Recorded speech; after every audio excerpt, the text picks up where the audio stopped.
My name is Nicola Hazel and I want to welcome you all to BlueChilli for this exciting event tonight where we are talking about startup failure and how you turn that into success by tapping into the strength and courage that you build as a founder and as an entrepreneur through the art of resilience and the science of resilience.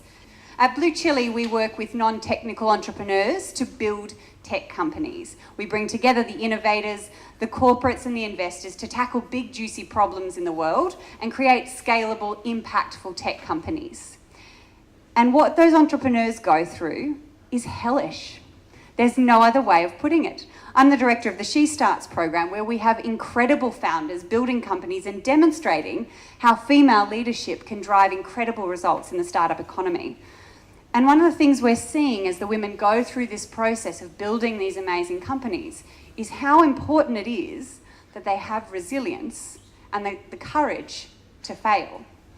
That word failure comes up all the time in startups. This idea that failure is almost a badge of honor that you can wear. It sounds glorified, it's been romanticized.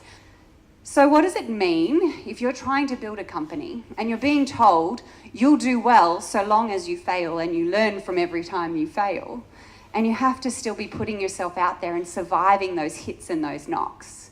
Tonight we're going to ask those questions from the people who've been through that wall of failure and rejection, who've been through the tough times, through the hard knocks, if you like, and come out the other side. And they're also incredible supporters of people right throughout the ecosystem, and as indicated by their willingness to come out here tonight and have a chat to us all. So first, can I invite up Ed? So Ed founded GiggedIn in his 20s, a time when probably most of us were trying to figure out who the hell we were and what we wanted to do with our life. He was out there making it happen. Can you just tell me, from your perspective, what failure actually means to you and how you look at it differently to build that resilience? Yeah, I think it really depends on your definition of failure and how you perceive it, because the same event can happen to two different people, but the story that they tell themselves could be completely different and the meaning becomes really different. So failure for me was always about extracting the lesson from it. So it's just a series of lessons until you inevitably find a path to success. The ultimate roller coaster ride. Someone's, I think, sitting on top of a roller coaster ride, and the bottom and all of the places on a roller coaster all at once is Natalie Goldman. Natalie, if you can come up. Natalie is the CEO of FlexCareers. You might have seen her on the front of the Fin Review last week, but it's not always the glory, is it, Nat? And what does that feel like? It really is the highest of highs and the lowest of lows. I think being an entrepreneur, running a business, I really do believe that it is very intense. Everything is extreme. The successes and the joys that you feel are unbelievable, but then the rejections are also just as devastating. But I wouldn't have it any other way, because at the end of the day, you feel like you're living even more. So you could keep it safe and you could play it safe and just be somewhere in between. Yeah, but I don't do that. Something else for somebody else. I don't think any of the people who are going to be sitting on this panel play it safe, and thank goodness for that. Vinko Grgic certainly doesn't play it safe. This guy likes to live life on the edge, right? Is that right, Vinko? Would you say that? Vinko's head of operations at Jayride and somewhat of a startup entrepreneur guru. But Vinko, you're pretty no nonsense, no bullshit when it comes to talking about failure and the realities of startups, yeah? Yeah, I mean, Marius, who I work with, came over and asked me, what's your biggest failure? And I struggle with this one because just like what I was nodding my head stupidly when Ed was talking, because I don't think of failure that way. It's almost like maybe I'm just a little bit lunatic and I just delete that part of it because it only takes me so long to forget. So I struggle to even label it as such. I really struggle to find a failure. I just go, oh, it's another one of those things that I tried and it went like this, and then I got this part out of it, and then it moved it over here, and just keep moving. Someone who definitely just keeps moving. Colette, save the best for last. Colette is our CIO here, our Chief Innovation Officer here at BlueChilli, and is absolutely someone who looks at any problem and says, let me have it. She's also gone through this startup roller coaster ride and out the other side as part of the startup power couple with the man sitting right next to her. So I think, Colette, you've looked at it. You see people going through the process every day as startup founders here at BlueChilli, and you've sat in their seat, you've worn those shoes, and you've experienced the toughest of moments in startup land with them and yourself. What do you take from that? It's all a matter of perspective. I find that the longer your vision is and the longer your view is of your journey and the problem that you're trying to solve, the easier it is to absorb little failures along the way. And I can say that from my first failed startup, because at the time, it's not a pleasant feeling when you have to shut your startup down, right? You've just invested, years of your life and savings and everything, every little bit of energy that you have, you've invested into this thing. And there's nothing behind you, so you're the face of the company. You're going, we have all these amazing things, believe me and buy us, buy the thing that we're selling. So you really end up almost becoming your startup in a way, which means that when you shut your startup down, or when you shut your company down, it's a very difficult thing to do because you've just essentially killed a part of yourself that you've spent so much time and effort making everybody believe was real. And that was one of the hardest lessons that I learned in that startup journey is, my startup failed, I'm not a failure. My startup failed, I'm not a failure. And I think the thing that helped me in that was thinking that there's a different role for me to play. There's a different problem for me to solve. Or it's the same problem that I'm trying to solve, but in a different context. And that's something that I think when I sit down and talk to founders now, I go, what is the problem that you're trying to solve? Because that matters more to me than what is the product you're trying to build. That's part of the whole makeup question. How do we train ourselves to build resilience? How do we train ourselves to make mistakes and learn from them? Vinko, I know this is a topic you have a really strong opinion on. Talk us through your views on this because I know they're great. Yeah, I love this one. So leading up to this event, I was thinking a lot about why is it that it's so common that people, society, parents will tell you that you need to, it's kind of like the general sort of story, right? Get educated, get a job, stay in the job. And being unsafe and experimenting and risking it all and pushing yourself beyond your limits, well, that's actually plan A, right? I can't for the life of me understand how, if I stay stable for too long a time, how am I not the one that gets disrupted? Because someone else out there is, trying new things, experimenting and pushing further. So I end up being the dinosaur. I kind of fall out, right? So yeah, I think that's a really, really important thing.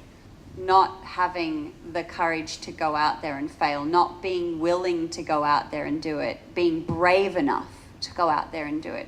The word courage and brave, how important are they in founders, in entrepreneurs, when it comes to their ability to have that resilience? They are equally important as naivety.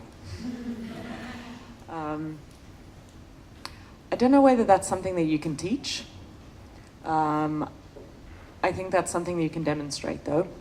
And I think that that's part of why it's really important to be part of a community.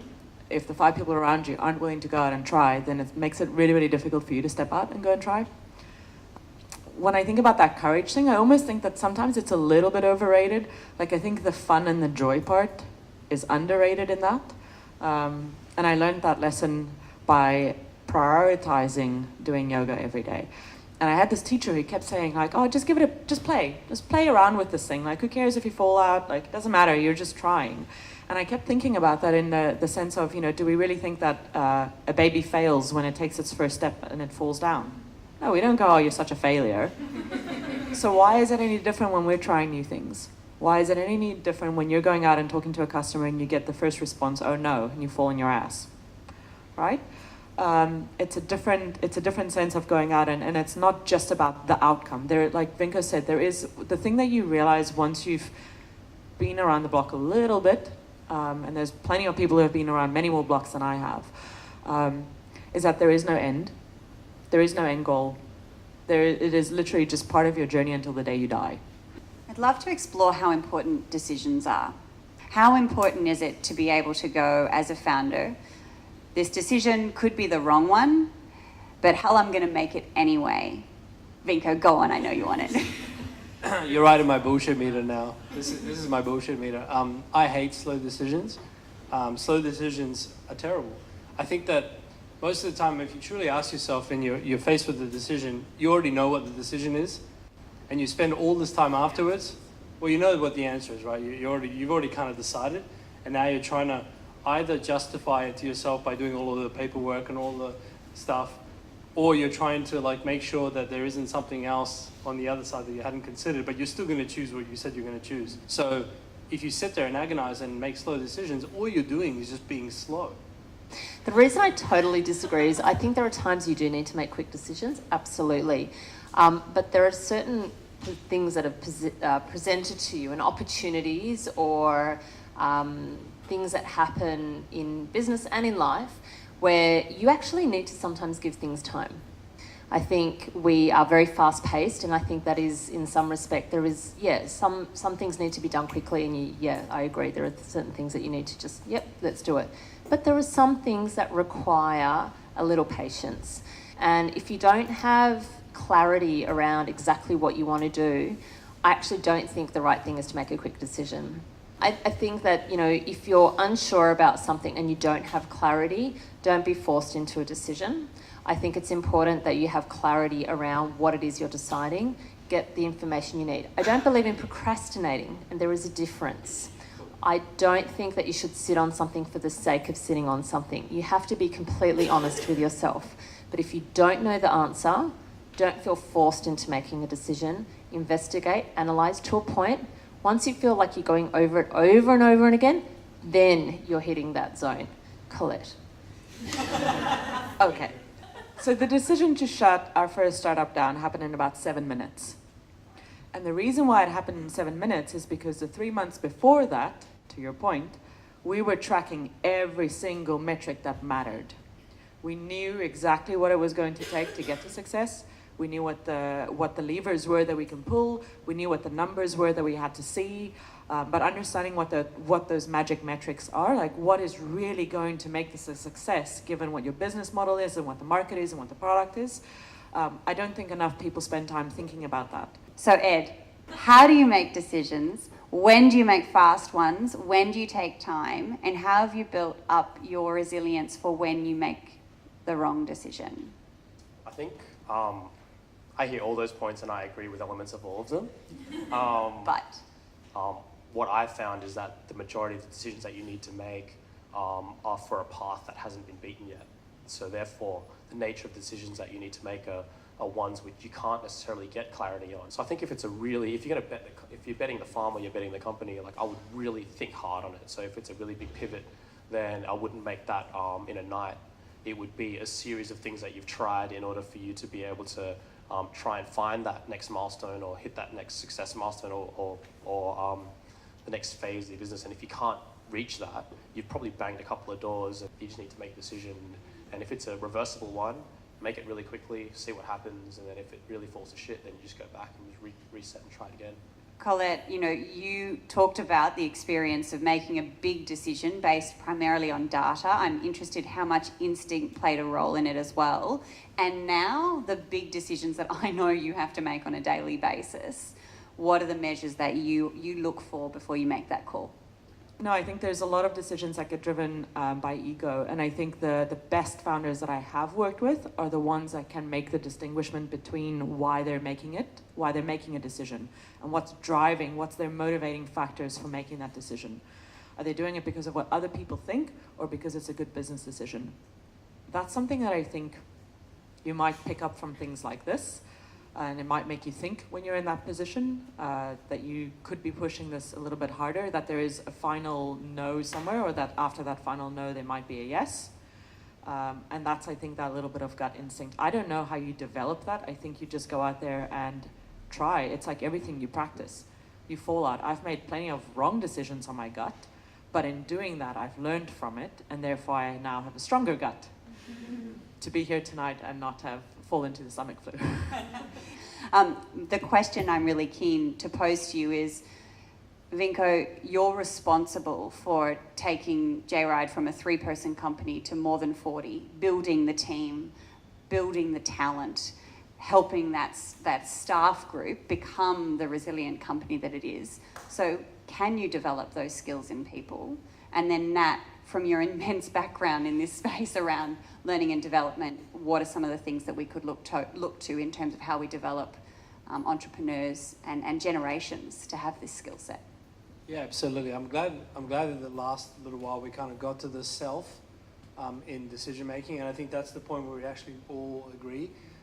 It's absolutely having that, developing your own bullshit meter for yourself, so that you understand what drives you, why you're making certain decisions. And I think it absolutely isn't enough to just be making decisions with your head. You have to train yourself to know yourself, but train yourself to make a kind of a hybrid decision with your head, your heart, and your gut. And they all kind of play into it. And there are different questions that you can ask yourself for those different parts. Because we've got so much data, we've got all this technology, we actually don't give ourselves enough credit for how much wisdom there is kind of inherent. So I think those decisions, it's kind of knowing yourself and making sure that you're being true to yourself as you're deciding stuff. In order to build resilience, you need to experience things. You need to risk and you need to try. You will fail, you will succeed, and resilience will come from that. So with speaking to countless number of people who, particularly women, who've been starting up their businesses, the thing that I've often come across with them is not actually a lack of resilience. So that's where self-belief kicks in. That conversation with yourself to say, I can actually do this. I may never have done it before, but this is something that I really feel very passionate about. This is something I believe that I can do. There's absolutely no evidence to support it, however. And that's okay. They might be saying no to me 100 times or even more than that, which that's the reality of it. But if you can see and you're getting validation from other points, then you kind of go, okay, well, I'm going to keep going. Or maybe I need to pivot. Or maybe I need to change, but I need to keep going. And that's when the confidence kicks in, and that's where the resilience as well kicks in. So it's very much tied together, but you can't truly feel 100% confident in anything without actually having tried it, but you can have self-belief. And I think that's something that we can all do with more. One of the things that I've learned, which has been really, really awesome, is to attract really amazing people that share the same vision, but are very different in the way that they think. So I'm a really optimistic kind of person, and everything's going to be all right, it's going to be amazing, it's going to be massive. But our CTO is a little bit more pessimistic and conservative in the way that he thinks, and that's been really, really valuable because we strike a middle ground that's worked quite well. Getting support is really, really important. If you've got a co-founder, however, that's where things change dramatically, and then you can bounce ideas, and when you're having a bad day, they might not be, and vice versa. You can share the journey a lot easier with somebody else rather than you doing everything from A to Z. What's really isolating, I find, is not hearing from your customers. Because actually at the start, they don't give a shit. You've just got this idea. And so you would only be so lucky to have customers banging down your door and going, I hate this app because of the green button, or, you really need to get a phone number or something, right? Like, these are fantastic problems to have. Customers angry with you is so much better than like crickets. Like, hey, we've got this great thing, who thinks what? And they're just nothing. So if you're experiencing that as a founder, then I think that's incredibly isolating. And you need to go out and try it, yeah. I want to thank our panelists this evening for sharing your insights and being so honest about your own personal journeys. If you could put your hands together for the panel this evening, thank you.